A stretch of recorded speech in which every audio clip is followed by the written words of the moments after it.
teman-teman semuanya, perkenalkan nama saya Christina Indriani Tani dengan NIM 230-572, mahasiswa Ilmu Komunikasi Undana, kelas B dengan jurusan konsentrasi jurnalistik.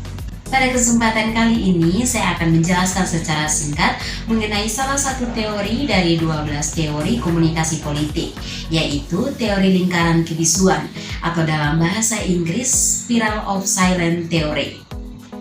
Nah, teman-teman, pernah atau tidak teman-teman merasa ragu dalam menyampaikan pendapat? Padahal teman-teman tidak setuju dengan pembahasan tersebut. Banyak sekali faktor yang mempengaruhi tentang hal ini. Salah satunya yaitu rasa minder. Kasus seperti ini sering terjadi. Biasanya sangat berkaitan dengan teori kebisuan tersebut. Teman-teman adalah kaum minoritas yang tidak memiliki kredibilitas yang cukup untuk mendukung pernyataan teman-teman dalam menyampaikan pendapat. Apakah setiap kaum minoritas tidak memiliki kredibilitas? Tentu tidak. Lingkaran kebisuan atau teori Spiral of Silence ini digagas oleh Newman pada tahun 1984. Teori ini menjelaskan bagaimana orang merasa perlu konseling untuk menyembunyikan pendapat-pendapatnya, preferensinya, opini yang ingin mereka sampaikan. Jadi mereka itu punya pandangan, punya pendapat, tetapi mereka merasa bahwa pendapat atau pemikiran-pemikiran tersebut tidak layak untuk disampaikan. Nah, kenapa nih mereka merasa tidak layak untuk menyampaikan pendapat atau opini tentang pandangan-pandangan dari diri mereka?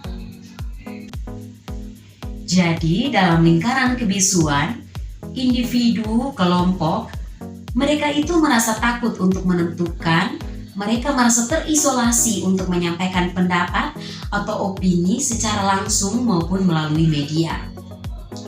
Menurut Richard West dan Lynn H. Turner, dalam buku Introduction Communication Theory, Analysis dan Application tahun 2008, Newman menyatakan bahwa ada dua asumsi penting dalam teori spiral keheningan, yaitu yang pertama, masyarakat memegang kekuasaan terhadap mereka yang tidak sepakat melalui ancaman akan isolasi.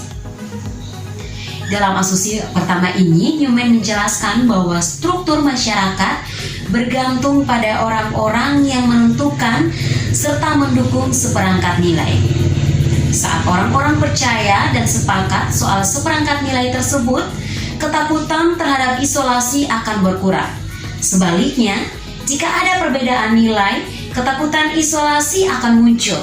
Berdasarkan asumsi ini, bisa dilihat bahwa spiral keheningan disebabkan oleh perasaan takut seseorang bila terisolasi atau dikucilkan dari lingkungannya. Ancaman terhadap celaan atau kritik dari pihak lain menjadi faktor utama mengapa tidak mengeluarkan pendapatnya. Asumsi yang kedua yaitu perilaku publik dipengaruhi oleh evaluasi opini publik. Perilaku publik bisa berupa berbicara mengenai suatu topik atau memilih tetap diam. Individu cenderung memilih berkomunikasi ketika mereka merasa ada dukungan tentang suatu topik. Namun, individu akan lebih memilih tetap diam jika ternyata orang lain tidak mendukung topik tersebut. Newman mempercayai bahwa orang tidak suka mendiskusi topik yang tidak punya dukungan mayoritas. Individu juga cenderung enggan mengungkapkan pendapat pribadinya yang berbeda atau bertentangan dengan pendapat mayoritas. Itulah dua asumsi penting yang dikatakan oleh Nolan Newman. Namun, teori lingkaran kebisuan ini tidak berlaku bagi seluruh individu masyarakat, sebab teori tidak berpengaruh bagi orang-orang yang dikenal sebagai avant-garde dan hardcore. Yang dimaksud dengan avant-garde ini ialah orang-orang yang merasa bahwa posisi mereka akan semakin kuat. Sedangkan orang-orang yang termaksud dalam kelompok hardcore ialah mereka yang selalu menentang apapun konsekuensinya. Jadi kesimpulan dari teori lingkaran kebisuan atau teori spiral of silence ini lebih cenderung pada kelompok atau individu yang pendiam dan opininya masuk ke dalam minoritas. Teori ini menjelaskan suatu pendapat atau opini dan tidak juga untuk dinyatakan. Menentukan opini manakah yang akan untuk dikatakan dan tidak untuk dikatakan. Spiral of silence atau spiral keheningan ini sering digunakan pada kelompok atau individu yang masuk ke dalam minoritas, baik yang sifatnya ingin berdebat dan cari perdebatan. Dan teori ini juga digunakan pada sifat manusia yang pendiam.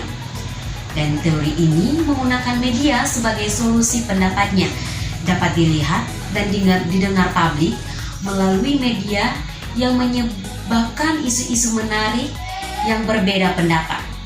Teori ini dapat dijadikan senjata untuk menghindari pendapat mayoritas yang berbeda pendapat dengannya. Tetapi teori ini tidak menyuruh untuk ikutan-ikutan berpendapat. Sekian materi saya tentang teori keheningan atau teori spiral of silence.